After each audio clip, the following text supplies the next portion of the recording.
우리가 구약하고 신약하고 이렇게 나눌 때 예수님께서 오시기 전이 구약이고 예수님께서 오신 다음이 이제 신약이게 되는 것이죠.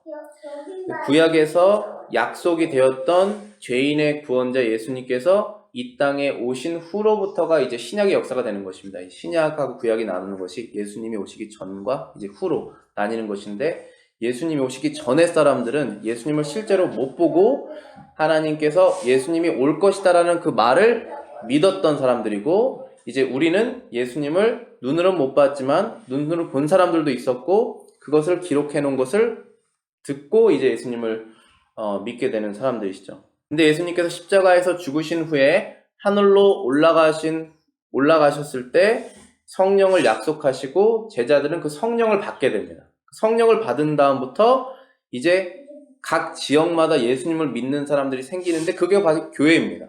예수님을 믿는 사람들이 모이는 것이 바로 그게 교회가 되는 것이죠.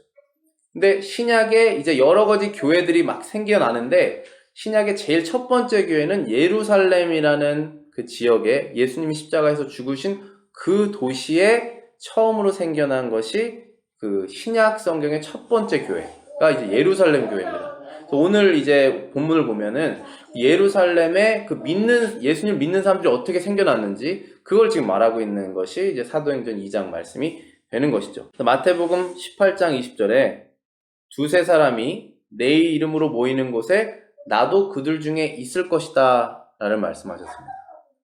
예수님께서 제자들에게 하신 말씀이에요. 예수님께서 너희들이 두세 사람이 나의 이름으로 모이면 내가 그곳에 있겠다라고 말씀하셨죠. 지금 우리도 예수님을 믿는 믿음으로 이렇게 모여 있는 것이고, 그곳에는 예수님이 함께 계신다는 그것을 믿는 사람들이 이제 모이게 되는 것이죠. 그것이 바로 교회가 되는 것입니다.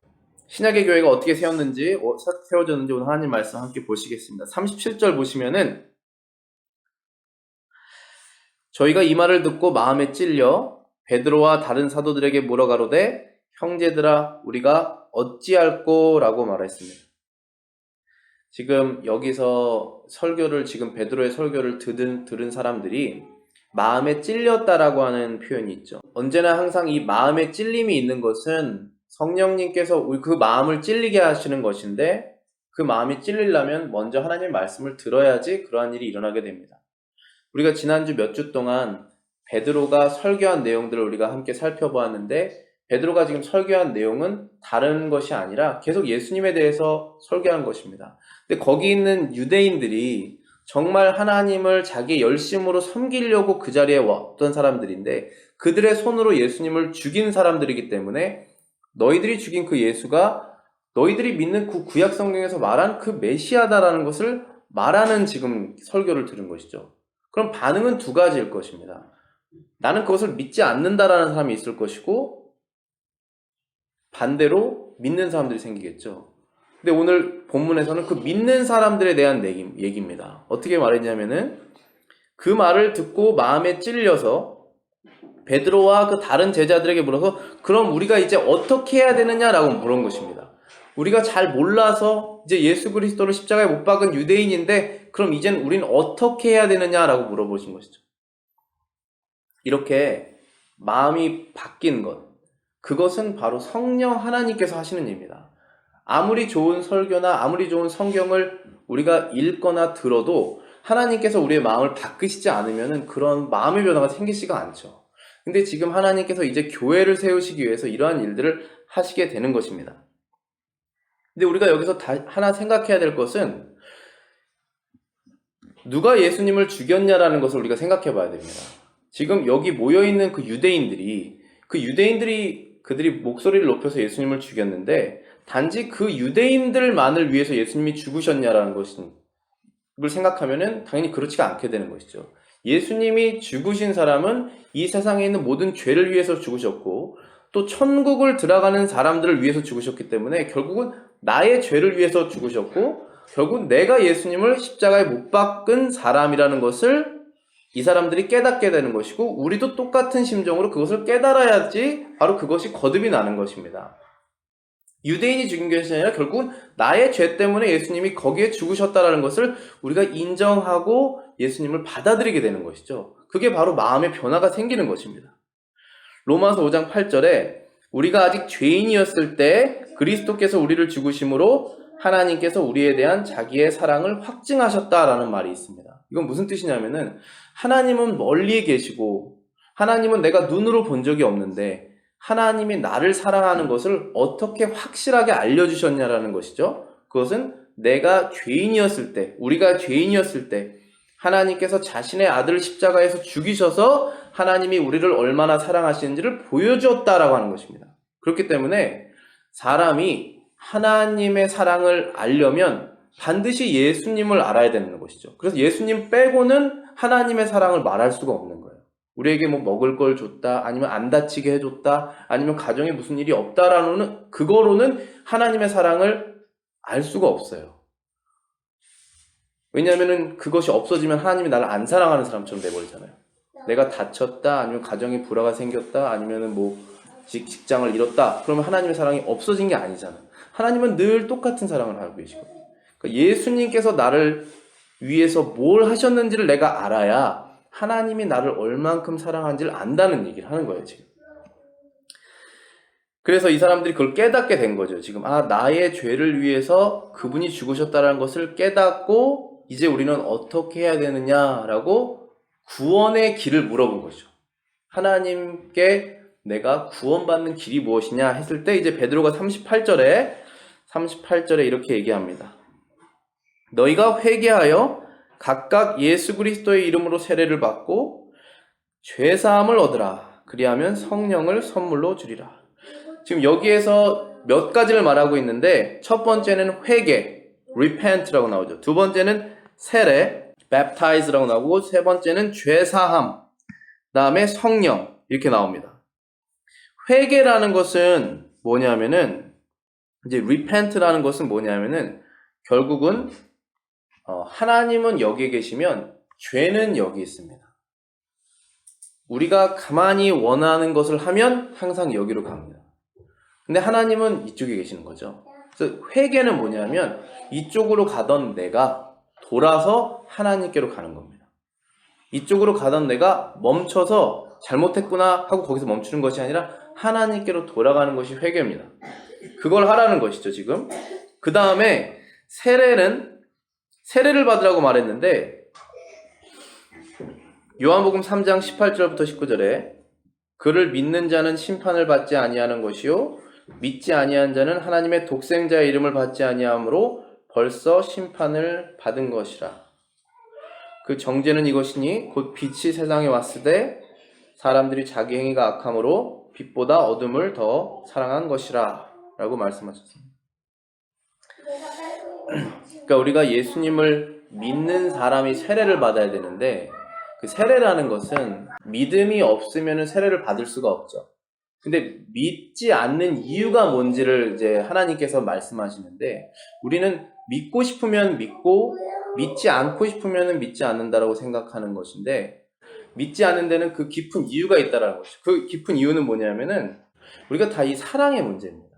하나님을 더 사랑하느냐 아니면 내가 즐기고 있는 이 죄를 더 사랑하느냐 아니면 내 자신을 더 사랑하느냐 아니면 하나님을 사랑하느냐 그 얘기를 하는 거죠.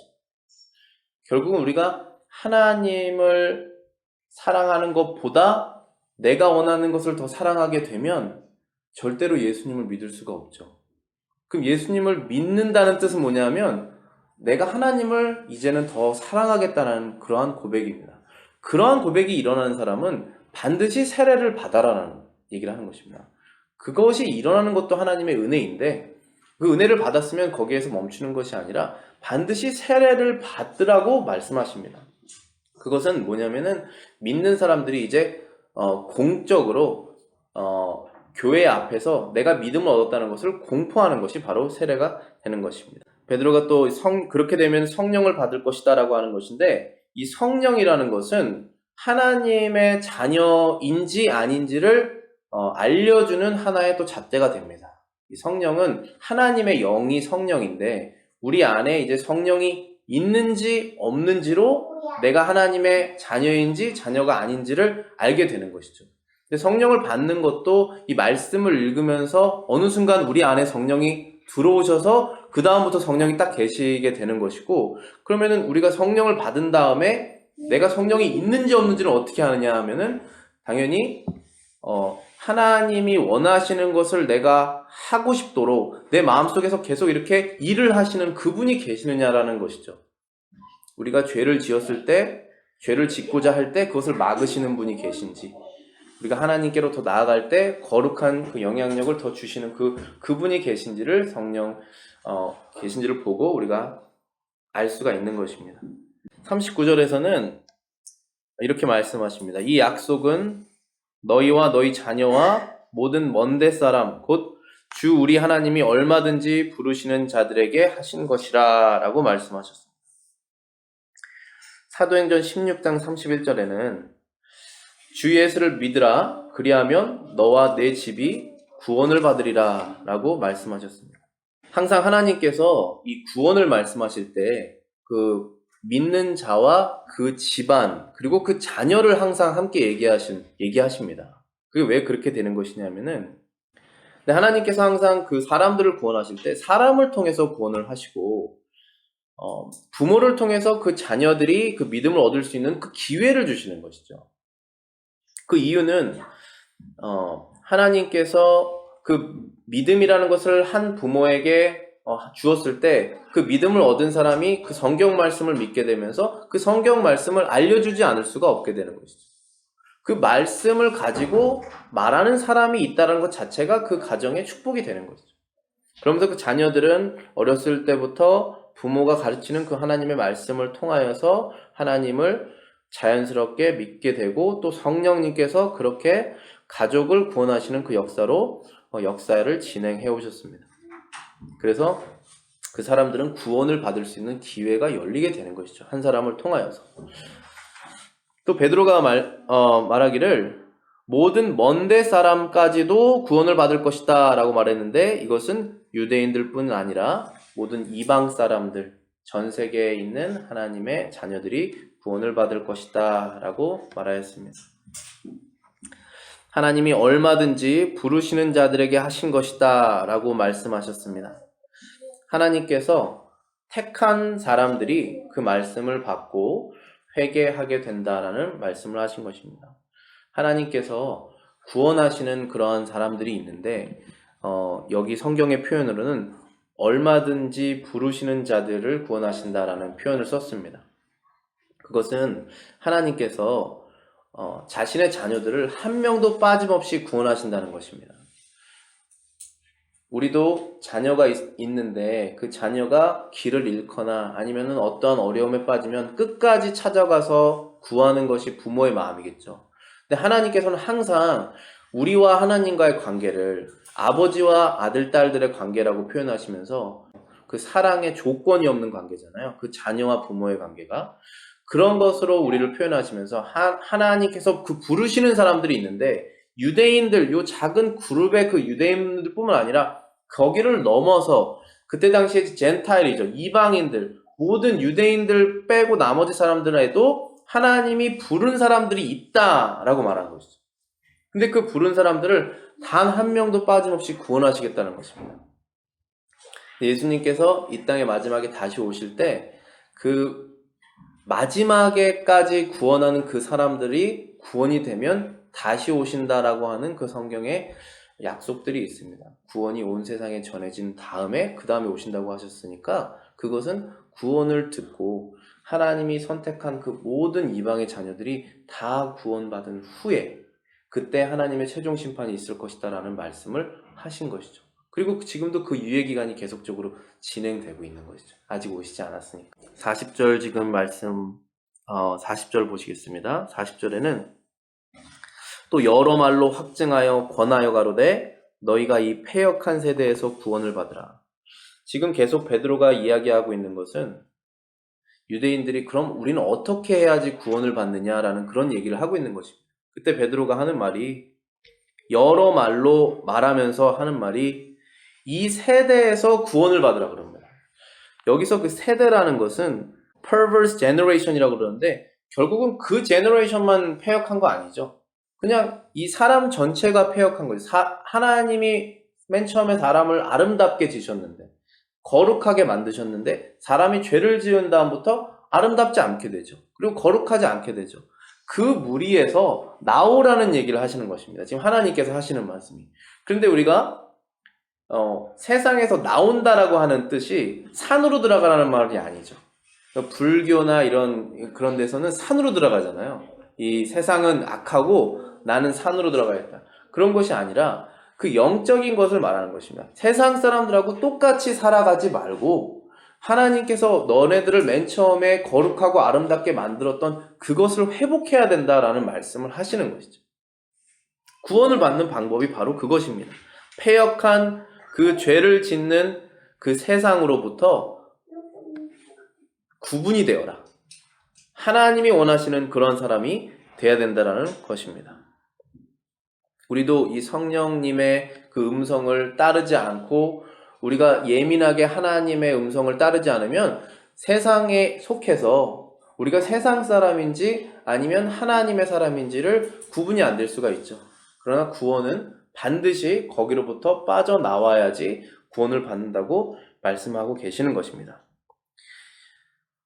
그 다음에 41절에 보시면 이렇게 말씀하셨습니다. 그 말을 받은 사람들은 세례를 받음에 이날의 제자의 수가 3,000이나 더였다. 지금 이 베드로의 설교 말씀을 들은 다음에 믿는 사람들이 생겼다는 것입니다. 근데 그때 3,000명이나 더 생겼다는 것이죠. 근데 이건 너무나 신기한 일 같아요. 이 설교를 전했을 때 전혀 믿지 않는 사람들이 믿음을 얻어서 이제 자기가 옛날에 갖고 있었던 그 생각들, 그걸 다 버리고 이제 예수님을 따르는 사람으로 바뀌는 거잖아요. 이건 굉장히 기적적인 것입니다. 우리가 기적을 보면 하나님을 믿을 거라고 생각하는데 사실 그렇지 않아요. 죽은 사람이 다시 살아나도 안 믿는 건 안 믿습니다. 근데 이 성경 말씀을 듣고 그 성경을 믿는 것이 참 기적인 거예요. 여러분도 한번 생각해 보세요. 여러분이 하나님을 믿고 예수님을 하나님의 아들로 믿어서 그리고 이제는 세상하고 구분이 돼서 다른 목적을 가지고 산다. 그거는 정말 기적인 것이죠. 그게 이제 지금 하나님께서 신약의 교회들을 만드는 지금 일을 시작하신 것입니다. 그래서 그 사람들이 어떻게 됐습니까? 그 말을 받은 사람들이 생겼는데 그 다음에 한 것이 세례였죠. 그 사람들이 세례를 받았다. 이 세례라는 것은 항상 하나님께서 이 형식을 중요하시지 않지만 이 신약에서 형식이 다 사라졌잖아요. 이 구약에서 굉장히 많은 형식들이 있었는데 그것이 다 없어졌어요. 제사도 안 드리고 선지자도 없고 제사장도 없고 성전도 없고 다 없어졌는데 하나님께서 예수님께서 지금 딱 두 개 주신 게 교회에 지금 하라고 주신 그 이제 폼이 뭐냐면은 세례, 베프티즘하고 성찬, 롤드 서퍼 이 두 개밖에 안 주셨어요. 근데 그거를 반드시 하라고 그래요. 근데 누가 해야 되냐? 교회에 오는 사람이 하는 게 아니죠. 말씀을 듣고 믿는 사람이 하라는 거예요. 믿었으면 그 믿음이 나 혼자의 믿음이 아니잖아요. 하나님은 한 분이고 그리고 하나님의 영도 한 분이시잖아요. 그리고 예수님도 한 분이시죠. 그래서 우리가 나이도 다르고 문화도 다르고 언어도 다르고 다 다를 수 있지만 결국 똑같은 하나님을 믿는 거죠. 그리고 똑같은 예수님을 믿고 똑같은 성령을 받았잖아요. 그래서 그것을 받은 사람들이 모이라는 거예요. 모여서 세례를 주면서 그 사람이 똑같은 그 구주를 믿는 것을 드러내라는 것이죠. 혼자 조용히 신앙생활을 하라고 안 하셨어요. 세례를 교회에서 받으라고 그랬죠. 그래서 이 사람들이 다 믿음을 얻었으면 세례를 받습니다. 하나님이 정해놓으신 그 형식이에요. 이게 참 신기하게. 세례를 받은 다음에 교회로 다 들어와서 이제 예배를 드리게 되는데 그 사람들이 이날에 3,000이 더해졌다라는 것이죠. 자, 이게 예루살렘 교회가 생겨난 배경입니다. 예루살렘 교회가 생겨난 그 이제 배경을 본 건데 그럼 생겨나자마자 뭘 했는지가 되게 궁금하잖아요. 예루살렘 교회가 생겨나서 어떤 일을 했는지를 42절부터 47절 5절에 이렇게 기록하고 있습니다. 첫 번째는 42절 보시면은 저희가 사도의 가르침을 받아 서로 교제하며 떡을 떼며 기도하기를 전혀 힘씁니다. 여기에서 지금 4가지를 했어요. 이제 믿는 사람들이 많이 생겨서 엄청나게 지금 믿는 사람들이 생겨서 교회가 생긴 거잖아요. 그래서 교회가 지금 4가지를 했는데 뭐냐면은 42절에 사도의 가르침을 받았고 그 다음에 서로 교제를 했고 떡을 뗐고 그 다음에 기도를 했다. 이렇게 네 가지가 있습니다. 사도의 가르침을 받는 것은 성경을 배운다는 것이죠. 우리가 성경을 배우는 것은 아주 중요합니다. 편 119편 9편에 청년이 무엇으로 그 행실을 깨끗하게 하리까 주의 말씀만 지킬 따름입니다. 하나님의 말씀이 사람을 거룩하게 하는 능력이 있습니다. 디모데후서 3장 16절에 모든 성경은 하나님의 감동으로 된 것으로 교훈과 책망과 바르게 함과 의로 교육하기에 유익하니 라고 말씀하셨습니다. 그러니까 우리가 이제 성령을 받은 교인으로서 우리가 하나님의 자녀로서 삶을 살아가야 되는데 어떤 기준이 있어야지 우리가 삶을 살아갈 수 있겠죠? 그 전까지는 어렸을 때는 어린아이들은 부모님의 말씀을 듣고 그 기준이 되어서 살아갑니다. 근데 그 부모님이 하나님의 말씀으로 기준으로 주셨으면 그건 참 축복이죠. 어찌됐든 간에 그 사람이 자기 인생을 자기 원하는 대로 살다가 이제 하나님을 믿고 예수님을 믿어서 변화가 되었으면은 이제 어디로 가야 될지 알아야 될 거 아니겠어요? 지금 이게 예루살렘 교회가 어디로 가는지를 지금 말하고 있는 것입니다. 사도의 가르침을 받았다. 그러니까 예수님의 제자들이 가르침을 하는 것이죠. 지금 이때는 이 신약 성경, 이 뉴 테스트먼트가 다 쓰여지지 않은 때잖아요. 그러니까 이 사람들은 하나님의 말씀을 어디서 들을 수 있냐면은 이 제자들한테, 예수님의 제자들한테만 듣는 거예요. 그리고 특별히 이 제자들을 하나님이 사용하셨어요. 우리랑 똑같은 사람이지만 예수님하고 같이 있었던 사람들이었기 때문에 특별하게 사용했어요. 그래서 그들이 사도들이라고 부르죠. 그래서 이 3,000명이나 갑자기 믿는 어린 신자들이 했던 게 뭐였냐면은 사도들의 말을 계속 들었다는 것이죠. 그건 무슨 얘기를 하는 거예요? 지금 우리가 성도라면 말씀을 계속 보는 거죠. 그 말씀을 듣는 거고 말씀을 공부하는 거고 그 말씀이 우리의 삶의 기준이며 우리를 거룩하게 하는 힘이라는 것이죠. 그 다음에 또 두 번째는 서로 교제를 했다라고 써 있습니다.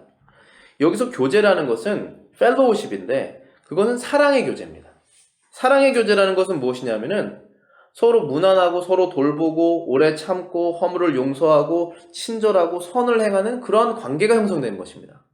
근데 이전까지는 이 사람들도 뭐 인격이 있는 사람이었을 거고 사랑이 있을 수도 있지만 이런 교제가 일어날 수가 없습니다. 왜 그러냐면은 우리가 이러한 사랑의 교제를 하려면은 사랑을 받아야 교제를 할 수가 있습니다. 어떠한 사람도 사랑을 안 받고는 사랑을 줄 수가 없죠. 그래서 하나님께서 이 가정이라는 걸 만드셔서 어렸을 때부터 무조건적인 부모님의 사랑을 받아서 그런 사랑을 받은 사람들이 또 사랑을 줄 수 있고 이렇게 되잖아요. 근데 그런 인본적인 것을 떠나서 지금 이 사람들은 이제 무슨 사랑을 받아봤냐면은 자기가 죽인 그 예수님이 나의 죄를 위해서 죽으셨다라는 그 말도 안 되는 사랑을 받은 거예요. 그 다음부터 이 사람들의 삶이 바뀌는 거죠. 전혀 사랑하지 못할 사람을 사랑하게 되는 거예요. 근데 그것은 내가 이해로서 내가 이렇게 언더스탠드를 해야겠다라고 되는 게 아니라 내가 그 말씀을 듣고 마음이 찔려서 바뀌어버려야지 그게 되는 거거든요. 그래서 그 다음부터 하는 게 이제 사랑의 교제인 거예요. 특히 예수님을 믿는 사람들끼리 저 사람을 위해서 예수님이 죽었고 저 사람을 위해서 예수님이 죽으셨으면 그 사람이 하나님의 자녀이기 때문에 우리가 그런 정죄하지 않고 저지하지 않고 사랑으로 그 펠로우십을 시작하는 거예요. 그게 이제 교제가 시작이 되는 거죠. 교회 안에서 일어나는 일 중에. 그 다음에 떡을 땜. 이제 영어로는 breaking of bread라고 되어 있는데 그거는 아마 성찬을 말할 거예요. 성찬. 세례 받은 사람들은 이제 이 사람들이 세례를 먼저 받았으니까 그 사람들은 반드시 성찬을 해야 돼요. 성찬은 예수님께서 나를 위해 죽으셨다는 것을 내가 믿고 그 믿음으로 성찬을 하는 거죠. 근데 세례를 받아야 성찬을 할 수가 있어요. 그건 하나님이 정해놓으신 방식이에요. 그 다음에 기도를 했다고 그러죠. 열심으로 기도를 했다고 합니다.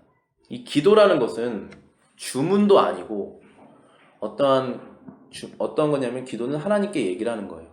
대화라는 거죠. 근데 예수님의 이름으로 하죠. 우리가 성경을 읽다 보면 우리의 그런 하나님께서 원하시는 것을 내가 알게 됩니다. 그런데 그것을 행할 수가 없죠. 왜냐하면 능력이 없어요. 그런 거룩한 능력이. 그래서 그런 거룩한 능력을 달라고 하는 것이 기도죠. 자기가 혼자서 할 수 없어요. 공부했다고 다 하는 거 아니거든요. 이게 성경 말씀. 하나님의 힘을 입어서 그런 삶을 살게 해달라는 것이 기도가 되는 것입니다. 그래서 그 기도, 이런 것이 네 가지가 일어났어요. 성경을 배우고 서로 사랑의 교제를 하고 성찬을 하고 그 다음에 기도를 하는 일들이 예루살렘 교회에서 일어났습니다. 근데 43절에 이런 표현이 있습니다. 사람마다 두려워하는데 사도들로 인하여 기사와 표적이 많이 일어났다. 무슨 뜻이냐면은 사도들이 여러 가지 기적을 행했다는 거예요. 지금 여기 사도행전 2장에는 사도들이 얼마나 많은 그 기적을 행한지는 잘 모르는데 이 구절에 의하면은 많은 기적을 행한 거예요. 근데 왜 이 기적을 행하게 하셨냐라고 하면 요 구절에 의하면은 두려움 때문에 그랬다는 거죠. 두려움이라는 것은 경외심이죠. 우리는 기적을 행할 수 없잖아요. 사람이기 때문에. 근데 사도는 기적을 행하죠. 그러면 이 사람은 하나님께 연결된 사람이라는 것을 깨닫고 이 사람이 하는 말을 내가 듣게 되는 거죠. 내 삶을 고치는 기준을 이 사람 말로 정하는 거죠. 그것을 위해서 기적을 쓰셨다는 거예요. 하나님께서. 네, 에베소서 2장 20절에 이러한 표현이 있습니다. 이러한 말씀이 있습니다. 너희는 사도들과 선지자들의 터 위에 세우심을 입은 자라. 그리스도 예수께서 친히 모퉁이 돌이 되셨느니라. 이것은 무슨 뜻이냐면은 우리가 한 명 한 명이 교회인데 그 사람들이 모여서 교회가 세워집니다. 근데 교회를 세울 때 그걸 항상 건물로 비유를 하는데 이 건물을 올릴 때 이 지반을 파운데이션을 튼튼하게 하지 올릴 수가 있죠. 아니면 무너지잖아요. 근데 그 파운데이션이 뭐냐면 이 딱딱한 바닥이 파운데이션이잖아요. 그 딱딱한 바닥이 뭐냐면은 사도랑 선지자라는 말을 썼습니다. 그 다음에 그 파운데이션 위에 건물을 세우는데 벽돌을 하나씩 세울 때 가장 중요한 그 모퉁이 돌, 코널스톤이라고 그러죠. 그걸 빼면 다 무너지는 그 코널스톤이 예수님이라고 그랬죠. 그러니까 예수님으로 첫 벽돌이 세워져서 이렇게 세워지는데 그 밑에 파운데이션이 사도랑 선지자라는 말을 썼습니다. 그것은 무슨 뜻이냐면은 사도랑 선지자는 우리랑 똑같은 사람이지만 하나님께서 아주 특별한 능력을 주셔서 기적을 행했어요. 독사에 물려도 죽지 않고 죽은 사람도 살릴 수가 있게 되었고 수많은 기적을 행했죠. 근데 우리는 그런 능력이 없잖아요. 근데 그 사람도 우리랑 똑같은 사람인데 하나님께서 특별히 기적을 행할 수 있는 능력을 잠깐 동안 주셔서 그 사람들이 기적을 행해서 사람들이 그 사람을 보고 와, 저 사람은 하나님으로부터 뭔가 받았구나 해서 그 사람의 말을 듣는 거예요. 그 기적을 보고 나도 기적했으면 좋겠다는 게 아니라 그 사람의 말을 듣고 그 말씀을 자신의 삶의 기준으로 삼게 되는 거죠. 그게 기준입니다. 그게 이제 기반이 되는 것이죠. 근데 이제는 사도랑 선지자가 없어요, 세상에. 왜 없을까요? 이제는 기적이 필요 없어요. 이제는 성경이 다 쓰여졌잖아요. 그래서 아무도 어떠한 특별한 능력을 갖고 있는 사람이 말을 해서 저게 하나님의 말씀이구나 하고 따라갈 필요가 없어요. 이제는 하나님의 말씀이 내 손에 주어졌기 때문에 우리는 이것을 통해서 하나님의 말씀을 아는 거예요. 그렇기 때문에 이 파운데이션이 이제 끝난 거예요. 그래서 더 이상 그런 기적이 필요 없습니다. 그런 기적을 행한다고 해도 그 사람이 말하는 말이 성경하고 다르면 하나님 말씀이 아니에요. 그래서 우리는 따라갈 필요가 없는 거예요. 그 다음에 이제 예루살렘 교회가 어떤 일을 또 했냐면은 44절부터 45절 보시겠습니다. 믿는 사람이 다 함께 있어 모든 물건을 서로 통용하고 또 재산과 소유를 팔아 각 사람의 필요를 따라 나눠주었다. 이것은 우리가 잘 이해해야 되는데 지금 아주 간단합니다. 심플하게 무슨 뜻이냐면은 물건을 함께 썼다는 거죠. 그리고 자신의 재산과 소유를 팔아서 나보다 더 필요한 사람에게 나눠줬다는 것이에요. 근데 우리가 이걸 언뜻 보면은 사회주의, 소셜리즘 아니면 공산주의, 커뮤니즘까지 갈 수 있어요. 그게 무슨 뜻이냐면은 내 재산, 저 사람 재산 상관없이 다 갖다 놓고 나눠서 쓰자는 거예요. 그게 공산주의거든요. 근데 지금 그런 얘기 하는 게 아니에요. 왜냐하면은 세상의 그런 시스템이나 제도를 통해서 그걸 하면 반드시 문제가 생깁니다. 근데 이거는 지금 그런 이제 로우가 있어서 법이 있어서 하는 게 아니라 내가 원해서 하는 거예요. 그렇죠? 내 안에 성령님이 들어오셨어요. 그래서 이런 커뮤니티가 생겼어요. 교회라는 게. 근데 저 사람이 어떤 어려움이 있어서 필요가 있어요. 근데 나는 더 갖고 있고 남는 게 있어요. 그러면은 내 안에 성령님이 나한테 말씀을 하셔서 그런 디자이어를 주셔서 내가 그걸 하는 거예요. 그런 일들이 막 일어났다는 거예요. 지금 예루살렘 교회에서. 근데 그게 너무나 아름다운 일이죠. 이런 일들이 일어나면 너무나 좋은 건데 그거를 이게 유토피아다 해가지고 시스템으로 만들어서 세상에 적용하잖아요. 그럼 그때부터는 굉장히 케오스가 일어나는 거예요. 절대로 자발적이지 않으면 내가 원하지 않으면 문제가 생기는 거예요. 근데 여기는 다 원했다라는 걸 말하는 거예요, 지금. 근데 그건 누가 하시냐 하면 성령이 하시는 거예요. 성령이 하실 때 그런 일이 일어나요. 예루살렘 교회에서는 그런 일이 지금 일어났습니다. 그 다음에 46절에 날마다 마음을 같이하여 성전에 모이기를 힘썼다. 집에서 떡을 떼며 기쁨과 순전한 마음으로 음식을 먹었다 라고 기록하고 있습니다. 날마다 모이기를 원했다는 거예요. 왜냐하면 사도들이 지금 말씀을 전하면 그것이 너무나 좋고 그 하나님 말씀을 원했고 그 다음에 성도들끼리 서로 정죄하지 않는 그런 용서와 사랑의 관계의 형성이 딱 돼버리니까 맨날 만나고 싶은 관계가 형성이 되는 거죠. 근데 히브리서 10장 24절 25절에 이런 말씀이 있습니다. 서로 돌아보아 사랑과 선행을 격려하며 모이기를 패하는 어떤 자들의 습관같이 하지 말고 오직 권하여 그날이 가까움을 볼수록 더욱 그리하자. 그러니까 우리가 이 죄성이라는 것이 있어서 우리가 성령으로 이렇게 충만해지지 않으면 모이는 걸 원하지 않아요. 사실은. 그러니까 내가 하고 싶은 걸 위해서 모이는데 하나님이 원하는 것을 위해서 모이진 않아요. 성령이 이렇게 충만하지 않으면. 그래서 이제 시간이 점점 가잖아요. 여기서 보면은 그날이 가까울수록 더욱더 모여라 이런 말 하죠. 근데 그날은 뭐냐면은 이제 마지막 그 심판을 말하는 거예요. 이 세상이라는 것이 쭉 지나가서 하나님이 예언하신 것들이 다 이루어지고 마지막에 끝이 있을 거 아니겠어요? 그래서 근데 그 날이 되면 될수록 세상은 바빠지게 돼 있어요. 성경에서 그렇게 바빠지게 된다고 말씀하셨고 다니엘서부터 구약 성경에서도 그렇게 얘기를 했는데 그러면서 하나님이 원하시는 것을 위해서 모이는 모임이 줄어들 수밖에 없다. 줄어들 것이다. 그렇지만 너희들은 그거랑 거꾸로 가서 계속적으로 모여라는 말을 하는 거예요. 지금 히브리서에 그렇게 말씀하고 있는데 실제로 그렇게 됩니다. 실제로 저도 이 미국에 와서 한 10년 동안 보면서 이 미국 교회도 Wednesday prayer meeting 아니면은 evening service 주일날 이거 없앤 교회 되게 많아요. 그러니까 항상 성경의 예언대로 가요. 하나님이 원하는 거를 안 모이고 자기가 원하는 건 모이죠. 근데 되게 바빠요. 그렇지만 마지막엔 열매가 없어요. 그런 fruit이 없어요. spiritual fruit이. 근데 그렇게 하지 말라라고 성경은 예언하고 있고 예루살렘 교회는 그렇게 안 했다는 거예요. 그래서 우리가 돌아가야 될 그런 모습인 거죠, 이게. 47절 마지막으로 하나님을 찬미하며 또 온 백성에게 칭송을 받으니 주께서 구원받는 사람을 날마다 더하게 하시니라.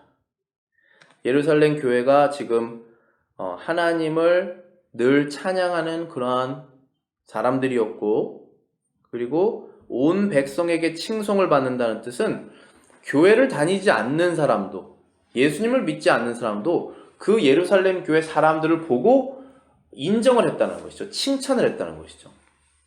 우리는 세상에 칭찬이 사실 필요 없습니다. 그런데 우리가 하나님의 뜻대로 살게 되면 아무도 우리가 하는 것을 보고 욕할 수는 없다는 거예요. 그래서 그러한 사람들이었다는 것이고 그래서 구원받는 사람들이 날마다 더하게 되었다. 오늘 말씀을 마치면서 저도 이 미국 교회에서 요즘에 많이 듣는 말, 또 한국에서도 많이 들은 말인데 우리가 첫사랑을 회복하자 뭐 이런 말 많이 씁니다. 예수님을 만났던 첫사랑을 회복하자. 근데 저는 그 말을 좋아하기도 하고 싫어하기도 하는데 왜냐하면 이 사랑이라는 게 똑같습니다. 근데 형태가 좀 달라요. 제가 봤을 때는. 지금은 사랑이 없어지지 않았습니다. 근데 처음에는 모든 것이 새롭고 모든 것이 다 순수했고 그런 사랑이 있습니다. 그런데 시간이 지나가면서 이 사랑이라는 것이 무르익기도 하고 또 성장하기도 합니다. 그래서 처음에 있었던 그러한 것은 없을 수 있지만 지금 사랑이 없어진 건 아닙니다. 그래서 첫사랑을 회복하라는 것은 지금의 완전히 이런 사랑을 다 버리고 옛날에 그런 어렸을 때로 돌아가자라고 한다면 저는 그 말이 안 맞다고 생각합니다. 그러나 첫사랑을 회복하자라고 하는 그런 뜻은 나의 그때의 그 순수한 마음 그리고 모든 것이 새로웠던 그것을 회복하자라는 것은 지금 이 무르익은 사랑에 그것이 더해지면 얼마나 좋겠습니까? 그런 면에서 저는 그것이 또 좋다라고 생각합니다. 지금 우리가 이 초대교회 정말 첫 번째 New Testament First Church죠. 이 예루살렘의 첫 번째 교회의 그때의 모습을 보면 우리랑 너무 다르죠. 우리는 이때를 회복해야 됩니다. 그런데 지금 우리가 이때의 교회보다 더 좋은 것도 많이 갖고 있습니다. 예를 들면은 이때 이 사람들은 성경이 없었어요. 신약 성경이. 근데 우리는 신약 성경이 다 있잖아요. 그리고 이때는 2000년 전이기 때문에 그 여러 가지 예언이 아직 다 이루어지지 않았어요. 근데 우리는 벌써 하나님의 예언이 2000년이나 예언이 진행이 된 다음에 살고 있잖아요. 그 신학적인 것도 수많은 책들이 나와서 성경을 훨씬 더 잘 이해할 수 있게 되었어요. 지금은 너무나 많잖아요. 그런데 그런 것을 다 버리고 옛날로 돌아가자 그러면 당연히 말이 안 되죠.